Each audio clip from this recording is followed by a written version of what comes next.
আসসালামু আলাইকুম। আজকে আমরা চতুর্থ শ্রেণীর বাবু বইয়ের দ্বিতীয় অধ্যায়ের অনুশীলনীগুলোর সমাধান করব। অনুশীলনীর ক নঙে আছে সঠিক উত্তরে টিক চিহ্ন দাও। এখানে ১ নঙে আছে সকল ধর্মের প্রতি শ্রদ্ধা প্রদর্শন করলে কি গড়ে ওঠে? এটা হবে ধর্মীয় সম্প্রীতি। ২ নঙে আছে গৌতম বুদ্ধের জন্মদিন উপলক্ষে কোনটি উদযাপিত হয়? বুদ্ধ পূর্ণিমা। খ নঙে আছে সত্য হলে তার পাশে স এবং মিথ্যা হলে তার পাশে মি লেখো। ১ নঙে আছে ধর্মীয় সম্প্রীতির মাধ্যমে পারস্পরিক বৈরী সম্পর্ক গড়ে ওঠে। এটা হবে মিথ্যা। ২ নঙে আছে ধর্ম সমাজে বিশৃঙ্খলা সৃষ্টি করে। এটা মিথ্যা। ৩ নঙে আছে কারো ধর্মীয় অনুষ্ঠান নিয়ে বিদ্রূপ করা উচিত নয়। এটা সত্য। ৪ নঙে আছে ধর্ম বর্ণ নির্বিশেষে সকলের সহাবস্থানের মাধ্যমে সমাজে উন্নয়ন হয়। এটা সত্য। এরপরে গ নঙে আছে বাম পাশের সাথে ডান পাশের মিল করি। এখানে আছে ইসলাম ধর্মের প্রধান ধর্মীয় উৎসব, এটা হবে ঈদ উল ফিতর। হিন্দু ধর্মের প্রধান ধর্মীয় উৎসব দুর্গাপূজা। বৌদ্ধ ধর্মের প্রধান ধর্মীয় উৎসব বুদ্ধ পূর্ণিমা। খ্রিস্ট ধর্মের প্রধান ধর্মীয় উৎসব বড়দিন। ঘ নঙে কিছু সংক্ষিপ্ত প্রশ্ন দেওয়া আছে। আমি এই সংক্ষিপ্ত প্রশ্নের উত্তরগুলো একটি শিটে লিখে রেখেছি। যেমন ১ নঙে আছে আমাদের সমাজের প্রচলিত ধর্মগুলোর নাম লেখো। এটার উত্তর হলো আমাদের সমাজে মূলত ৪টি ধর্ম প্রচলিত রয়েছে। সেগুলো হলো ইসলাম ধর্ম, হিন্দু ধর্ম, বৌদ্ধ ধর্ম এবং খ্রিস্ট ধর্ম। ২ নঙে আছে নিজ ধর্মের ধর্মীয় উৎসবগুলোর নাম লেখো। নিজে কোন ধর্মের সেটা আগে লিখতে হবে, তারপরে সেই ধর্মের ধর্মীয় উৎসবগুলোর নাম লিখতে হবে। তাহলে এটার উত্তর হচ্ছে নিজ ধর্ম হচ্ছে ইসলাম ধর্ম।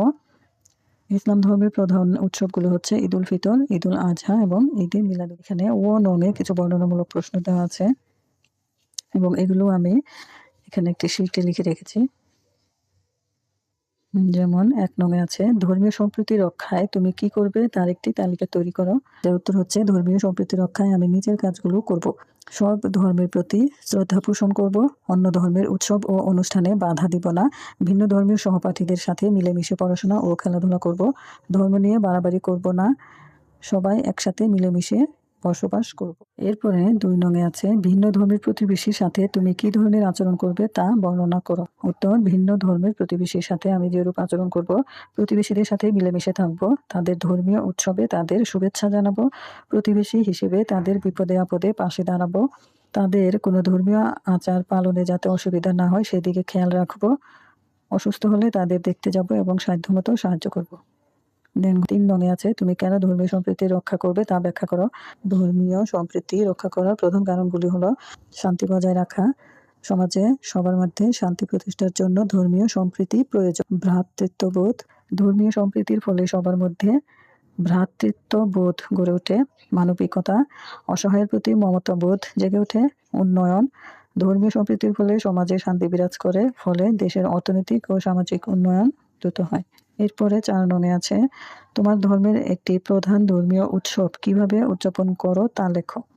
এটার উত্তর হচ্ছে আপনি যে ধর্মের অনুসারী সেই ধর্মের একটি উৎসব আপনি কিভাবে উদযাপন করেন সেটা এখানে লিখতে হবে। সো যেহেতু আমি মুসলিম, সেই হিসাবে আমি উত্তরটা মুসলিম হিসেবে লিখেছি। যেমন মুসলিম হিসেবে আমাদের প্রধান ধর্মীয় উৎসব হচ্ছে ঈদ। আমরা বছরে ২টি প্রধান ঈদ পালন করি।